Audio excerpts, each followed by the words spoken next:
En el camino de la vida, todos tenemos enemigos. Enemigos que están al acecho, enemigos que producen emboscadas, enemigos que nos quieren hacer caer, enemigos que quieren desviar nuestro camino, enemigos que nos quieren llevar al abismo, enemigos que la espiritualidad católica define claramente por su nombre propio. 3 son esos grandes enemigos del alma humana. Una visión católica de la Biblia con los caballeros de la Virgen.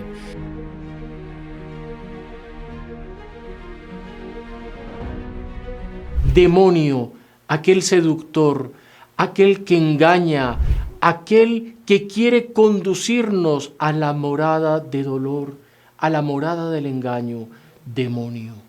Demonio, carne que cargamos con nosotros, carne que hace crepitar en nuestro ser las pasiones, carne cuya debilidad ha hecho caer a tantos y tantos, comenzando por Adán y Eva, terminando por el último hombre que acaba de fallecer y que no está en gracia de Dios. Pero de los 3 enemigos del alma, demonio, carne, hay un tercero que es peligroso, que está allí presente, que es seductor, que engaña, que nos dice que es bueno, que a veces ni siquiera percibimos que es nuestro enemigo. Y allí está el mayor peligro para el alma humana, de enfrentarse en una batalla que no entiende que es una guerra, e encontrarse con el adversario que quiere desviarlo, que no tiene un nombre claro ni definido, pero que se llama mundo. Mundo, nuestro mundo, y el mundo, por ejemplo, de aquellos que vivieron en el tiempo de Jesús, y el mundo de aquellos que vivieron en la época de la Revolución Francesa, o de la Revolución Comunista, o de la Revolución Industrial. Mundo que se presenta con todas las seducciones, que se presenta con todo aquel oropel que engaña y que atrae, y mundo que es enemigo del alma, enemigo que nos enseña un texto bellísimo del Nuevo Testamento, texto nacido de la pluma de uno de los apóstoles, pluma de Santiago. Santiagos que hay varios en el Nuevo Testamento, Santiago el mayor, Santiago el menor, que murió siendo perseguido en Jerusalén en el año 44, el mayor que al parecer le llamaban así por ser más alto, pero había un tercer Santiago, Santiago el hermano del Señor, aquel a quien San Pablo visitó en la ciudad de Jerusalén, aquel que fue obispo de Jerusalén y que fue muerto en el año 64, justamente por ser tan parecido con Cristo y por predicar con garbo, con altanería, con coraje contra los enemigos del Señor y contra el mundo de su época. Epístola de Santiago, capítulo 4, y es importantísimo que si tenemos la Escritura la tomemos con nosotros y leamos esta frase, tan breve, tan corta, pero tan importante para nuestra vida particular, para nuestra vida espiritual, para nuestra vida individual, para nuestra salvación, que es el objetivo verdadero de nuestra vida. Capítulo 4 de la Epístola de Santiago. Está entre lo que se llaman las cartas católicas, es decir, universales. ¿No sabéis que el amor del mundo es enemigo de Dios? Quien pretende ser amigo del mundo se constituye enemigo de Dios. Frase breve, frase corta, frase lapidaria. Tomemos cada una de sus partes.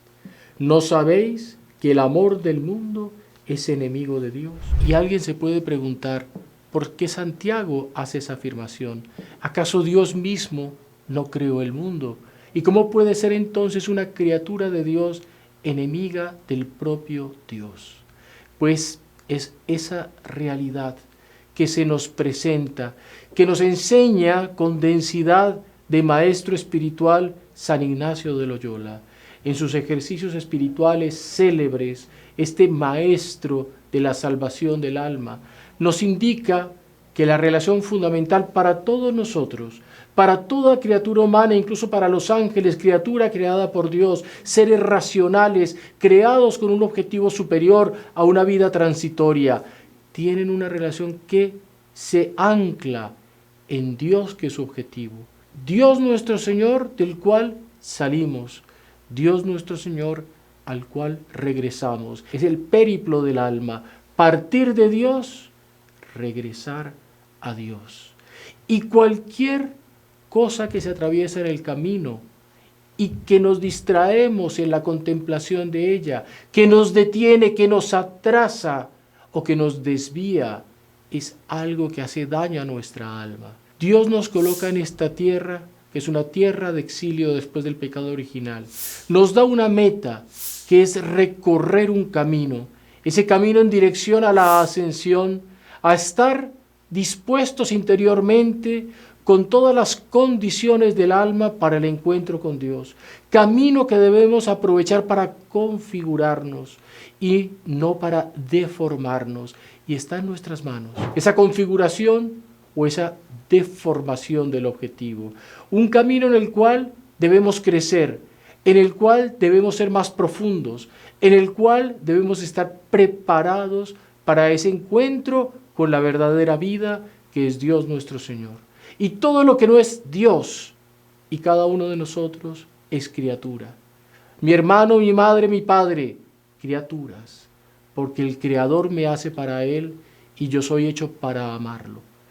Y si mi corazón se va deteniendo en las criaturas que encuentro en el camino, que son buenas, pero que no son absolutas para el ser, que son apenas un medio para continuar, y aquí está el secreto, de entender la relación con el mundo y con las criaturas que Dios creó, medios para llegar a un fin.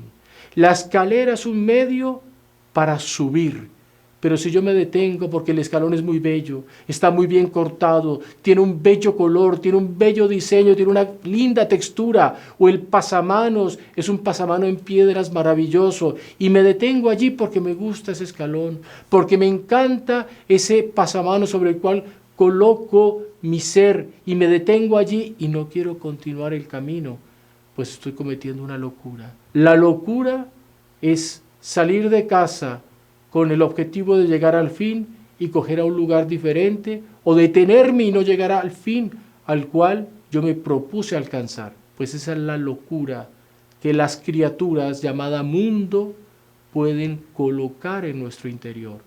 Y es loco el que se desvía de su objetivo. Hay un objetivo claro, hay un objetivo preciso, hay un objetivo, por ejemplo, en mi vida cuando como, que es comer para sobrevivir, pero no es vivir para comer. Medio que debo saber usar. Y si abuso del medio, me alejo del fin. Incluso puedo hacer mal a mi salud, incluso puedo quitar la vida.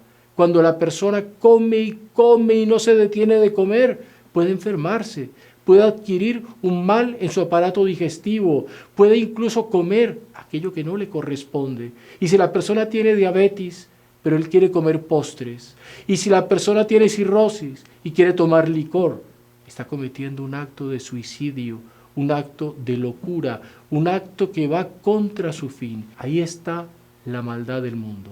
Un mundo creado por Dios, pero que yo puedo deformar, no porque sea malo, sino porque mi interior es malo. Aquello que está dentro de mí por el pecado original, como está ese bien creado por Dios que es mi alma con sus potencias, la inteligencia, la voluntad, la sensibilidad, también esa inclinación al mal. Y ese interior malo que nos hace apegarnos a aquello que no debe ser, es el que nos desvía del objeto de Dios. Es mi apego a las criaturas, mi apego al mundo, mi apego a los goces, mi apego a la mediocridad tal vez, mi apego a aquello que no es mi objetivo, el que me puede desviar de Dios. Y por eso fustiga Santiago con esa frase que queremos repetir acá. ¿No sabéis que el amor del mundo es enemigo de Dios? Vean que es precisa la reflexión. El amor del mundo es enemigo de Dios. No el mundo en sí mismo es enemigo de Dios, porque sale de las manos de Dios.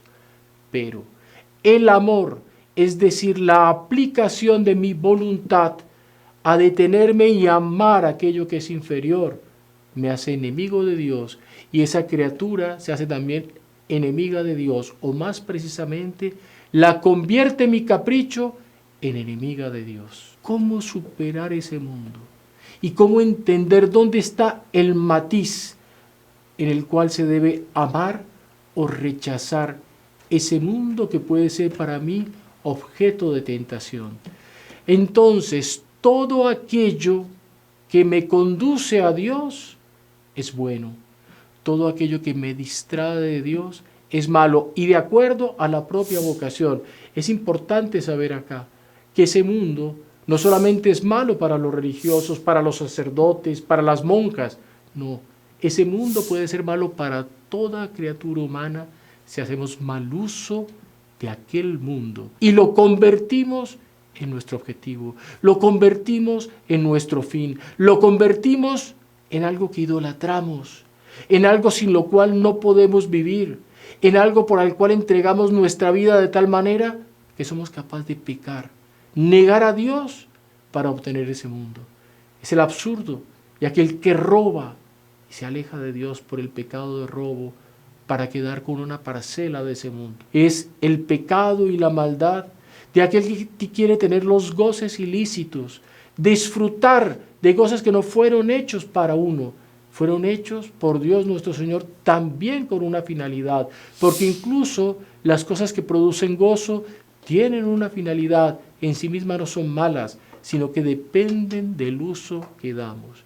Y esto es materia muy importante para nuestro examen de conciencia. Es materia muy importante para detenernos. Tal vez alguien que acompaña este podcast bíblico puede hacer una pequeña reflexión. ¿Cómo estoy yo en relación a las criaturas que me rodean? ¿Soy capaz de abrir la mano y entregarlas? ¿Soy capaz de desprenderme de ellas? ¿O al contrario, soy capaz de hacer cualquier cosa para no perder aquello que tengo o aquello que sueño tener algún día? Ahí está la medida de nuestra relación con Dios, porque hay otro punto. Ese mundo es pasajero, ese mundo es finito, ese mundo es un soplo, ese mundo se va. Y cuando hablamos del fin del mundo, se acabará el mundo que puede estar lejano. Tal vez el fin del mundo esté lejano, pero el fin de mi mundo para todos está cercano. Está a la vuelta de la esquina, está en un accidente, está en una enfermedad, está en un descuido, está en cualquier situación de inestabilidad que me pueda arrebatar la vida. Y cuando nos vamos, cuando dejamos la tierra, cuando dejamos la vida, pues veremos cómo el mundo queda pequeñito y sin valor, porque ya no somos capaces de alcanzarlo. Y aquello que nos parecía secundario, la oración. Aquello que nos parecía transitorio, los sacramentos. Aquello que nos parecía tal vez tedioso, la Santa Misa, se convierte en algo que es un absoluto, en algo que era la esperanza que me podría haber llevado al fin último, que es Dios nuestro Señor. Y aquello que me parecía tan grande, las riquezas, se convierte en oropel, se convierte en ridículo, se convierte en mero papel que ya no sirve, porque aunque uno pasara la eternidad con todas las riquezas materiales del mundo, ¿de qué le servirían en un universo que ya no se compra con dinero, ya no se compra con metal, con oro, con plata? Ya ahí lo único que vale son las acciones humanas. Al final de nuestra vida queda claro el valor del mundo, lo transitorio de lo que queda y lo primordial de aquello que perdura, que es Dios, que es la eternidad, que es el cielo o tragedia, el infierno. Por esa es la maldad del mundo, apegarse al mundo. Y la segunda frase de Santiago: quien pretende ser amigo del mundo se constituye enemigo de Dios. Ser amigo del mundo. Y aquí también analicemos qué es ese amigo del mundo. Amigo de la moda. Quiero ser aceptado por los demás. Amigo de algo tan ridículo como la forma de ser de un tiempo. Formas de ser hay veces que hacían que la gente hiciera crecer la cabellera peinándose a la mitad. Después era mejor solamente estar peinado hacia atrás. Después estar peinado hacia adelante. Después estar despeinado. En un momento estar tatuado. En otro momento, horror, estar casi que desnudo. En otro momento, lucir alhajas que parecen basura cuantas veces. Esas modas que el mundo impone. Ser amigo de esa moda. ser amigo de aquello que otros quieren que yo sea y dejar de ser yo mismo, que recuerden el ser yo mismo es ser en relación con Dios nuestro Señor, ser esclavo de la moda, ser amigo del mundo. ¿Cómo puede un amigo del capricho pasajero ser amigo de Dios? No lo puede ser.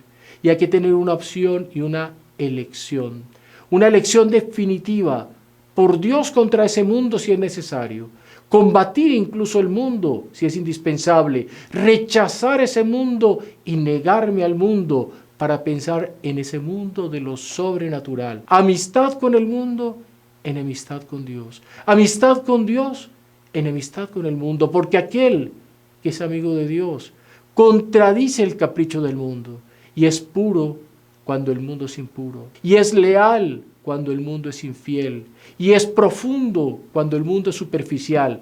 Esa contradicción, esa dicotomía es realmente permanente y es una opción de nuestra vida, delante de cada uno de nosotros desde que nacimos, y en este momento, después de que los que tienen la paciencia de escuchar estas palabras continúen el curso de la vida, seguirá continuo esa Y que todos tenemos: amistad con el mundo y enemistad con Dios, amistad con Dios, enemistad con el mundo.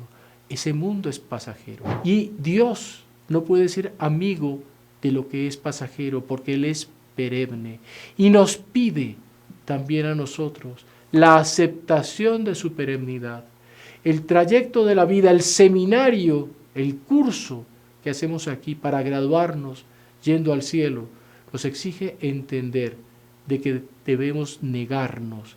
¿Cuántas veces? Al demonio, por supuesto, a la carne, claro que sí, pero al mundo. Ese mundo que se nos atraviesa con sus melodías, con sus músicas, cuántas veces grotescas o ridículas, muchas veces también salvajes e indecentes. Ese mundo que aparece con sus texturas, con sus colores, con sus maneras de ser, con su vulgaridad cuántas veces, con su indecencia que se atraviesa también de una manera que desafía la ley de Dios, apareciendo con esas modas que ofenden ese cuerpo humano que fue hecho por el propio Dios para reflejarlo y dignificarlo. ¿No sabéis que sois templo del Espíritu Santo? Esa frase tan profunda del Nuevo Testamento. Si somos templos del Espíritu Santo, debemos respetar nuestros cuerpos. Si somos templo de Dios nuestro Señor, debemos amarlo a Él y si es necesario entrar en contradicción con ese mundo. Una meditación sobre ese mundo que nos torna adúlteros cuando lo amamos. Adulterio es el término que utiliza nuestro Señor ya desde el Antiguo Testamento, cuando Él compara al pueblo de Israel con una mujer adúltera que se entregó en el camino a la prostitución, a la indecencia, porque no lo amó. Y a eso se refieren los profetas del Antiguo Testamento, cuando los hombres de aquel mundo antiguo se olvidaban de Dios y se entregaban a los elementos del mundo. Convertirse en un fornicador por amar al mundo, pero no material, un fornicador espiritual, adúlteros espirituales, porque hay un amor, y ese amor absoluto es el de Dios nuestro Señor, y Él nos ama con celo, un amor celoso. Alguien podrá decir, ¿es posible? Claro que sí es posible. Y lo cita el Antiguo Testamento y el Nuevo Testamento. Dios es un Dios celoso, que quiere un amor exclusivo de nosotros hacia Él. No puede ser diferente, porque Dios nos ama, no nos odia. Si nos odiara, nos dejaría que amáramos el mundo y lo que a Él pertenece. Pero como nos ama para sí, quiere con celo que nosotros la vemos con exclusividad, todos nosotros, porque es nuestro fin. Pensamiento importante para llegar al reino de los cielos. ¿A cuántas estoy yo de amar a Dios y de estar dispuesto a tener enemistad con ese mundo, con ese demonio y con esa carne para amar exclusivamente a Dios? Pidamos esa gracia del amor. Pidamos esa gracia de entender que hay un mundo superior, que es el mundo sobrenatural, en el cual tendremos convivio con los ángeles, con los santos, con la gracia, con María, nuestra Madre amorosa que nos aguarda. Esa Madre que es la que es capaz de ayudarnos a abrir las manos y a zafarnos de ese mundo, a dejarlo atrás para llegar al reino de los cielos. pidamos a María, puerta del cielo, que nos conduzca al amor a Dios nuestro Señor. Salve María. Si no se quiere perder ninguno de nuestros videos, suscríbase a nuestro canal, active la campanita y no se olvide de compartirlo con sus conocidos.